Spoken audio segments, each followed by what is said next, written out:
like everybody tonight, we're glad that 2020 is almost over. It's 8 o'clock at night here in Bakersfield, California. I'm out doing miles for the 6 days in the home. It's about 84th hour. I'm somewhere in the 70-mile range. The goal was 100, so I should definitely get there, barring any incidents like I just had. So, this year didn't start off all that well for me anyways. I didn't go to Cross Years for a bunch of reasons, and I went to Snowdrop 55 hour, which I've always wanted to go do, and really enjoyed that race. Flew there, did a stupid flight where I flew to Georgia, Atlanta, and then back to Houston. But it was all working good. But right before I left, my youngest son was really sick, congested, and all kinds of stuff. And he was sick at Christmas. I flew out on like the 28th or 29th.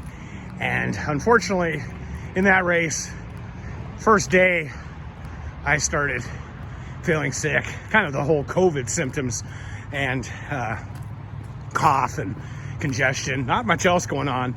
I ended up getting to like 70-something miles on and I had plenty of time. I had to do 30 miles, and I had, quite a bit of time on the clock, like 17 hours or something like that, but I just couldn't breathe. I was pumping NyQuil at my Airbnb and just decided I was flying home. There's no way I could make it home if I went out and walked around for another 15 hours with a terrible cold. Came home, was sort of sick for a week or so. It lingered, and then did the Celtic 24-hour about 3 weeks afterwards. Somehow did 73 miles there, and then of course, and bringing in tonight's topic discussion. So I'm out here in the dark doing my F Street Elm loop. In fact, this is what I call Nightfall on Elm, not Nightmare on Elm. And beautiful big orange moon came up this evening, and did a 2.5 mile walk. Wanted to get something to drink, so I was gonna head to my McDonald's, and it's about a mile from my house, and they closed at 7 on New Year's. I mean, I feel bad for people having to work at McDonald's and on New Year's, but I was like, 7 o'clock, you're closing? It's like, this is an eating night, so that was kind of crazy. So then I walked over to Taco Bell, and at least they were open. I got a quick something to eat, because I want to try and I did 4 at 5 o'clock, and then I took a break, and now I'm kind of going to get out 5 more before I hit the bed. And so I'm walking along back on F Street, and that's the street that me and Louise will walk on all the time. It's our F loop, the F Street loop. And of course, it's a busy street. And if you listen to this podcast or videos, we bitch about it all the time, about all the urban outdoorsmen living on it. In fact, the other day, one young lady lit a fire on it. The fire truck had to come out.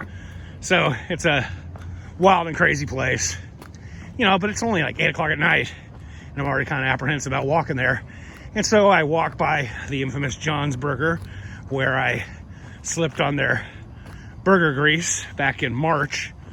Couldn't walk for 6-7 weeks, and then I ended up in the hospital at the end of April with the diagnosis of congestive heart failure. So, that always have to walk by that place every day, remembering the day that I got hurt so bad. First injury I've had in 40 years, and pretty scary.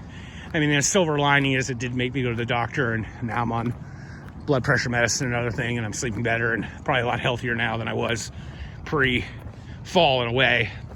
So, I'm walking by there thinking, oh gosh, and there's that damn place. So I'm walking along, haven't encountered any urban outdoorsmen, and then up ahead, 2 guys are already camping out, not in the doorways or something, just smack dab in the middle of the sidewalk. And that's my biggest thing. It's like, okay, I get it, but do you have to just right in the middle of the sidewalk on this busy street? So I remembered a lesson I heard from, I think, Joe Rogan. And, now I've been watching Cobra Kai, as many of you have. I listen to Bill Simmons' podcast, and he does this thing called Rewatchables, which I really enjoy. And they did a Rewatchables. And a lot of times the shows he's doing are movies I might have seen or I didn't see, but it's kind of fun to watch them and then listen to them dish on them. And so the one coming up was Karate Kid. And I never saw Karate Kid. I think I was a little too old when it came out, and my kids have no interest. So I watched Karate Kid, pretty goofy, an okay entertaining movie, I guess. And then listened to Bill Simmons' Rewatchables, which was hilarious. And I thought, you know what? Now I'll watch Cobra Kai. Bill even had the Joey Lawrence guy, I guess, on his show. It was interesting talking to him. So I've been watching Cobra Kai, so I'm into all this martial arts, mentality. And I remember, as I'm walking towards these homeless guys, I remember Joe Rogan on his show, and I don't remember if it was him said it or someone said it, about how there was a dojo, and the young people that were in the dojo were walking to the dojo, and this is ages ago, this is an old story, and they're walking along being young men and goofing around, and then up ahead as they're walking, they notice, this is back in the day with horse-drawn carriages and stuff, and then they're walking along, and all of a sudden a horse just kicks from out of nowhere, and the young man in the lead, who's the best student, just cat-like reflexes like the Matrix, just falls away and avoids getting kicked. And his mates are like, oh my gosh, that was so amazing. And they're so excited because they want to go, when they go see the sensei, their teacher, they just can't wait to tell him the story of how he avoided getting kicked by the horse. So they get to the dojo and they're all excited, but they calm down and they said, Sensei, you should have seen, we almost got kicked by a horse, but he made a spectacular move and didn't get kicked. And the sensei looks on very disapprovingly and is not pleased with his students whatsoever. And the students are confused. And the sensei said, he's like, you should have never had to avoid being kicked by the horse.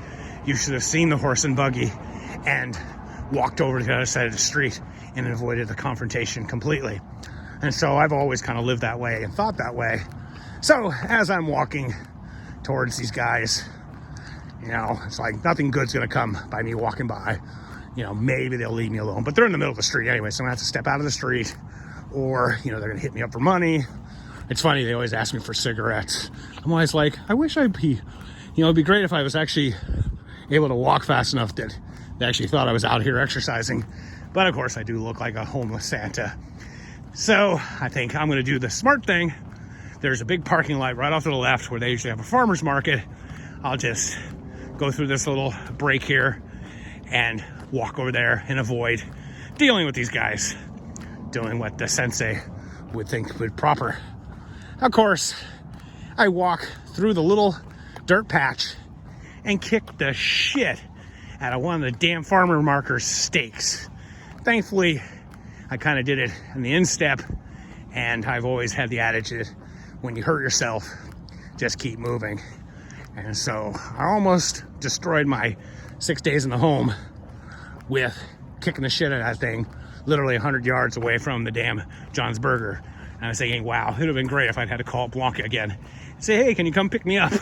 Same place, same bat channel, because she picked me up at 5 in the morning when I slipped pratfall in the John's Burger grease.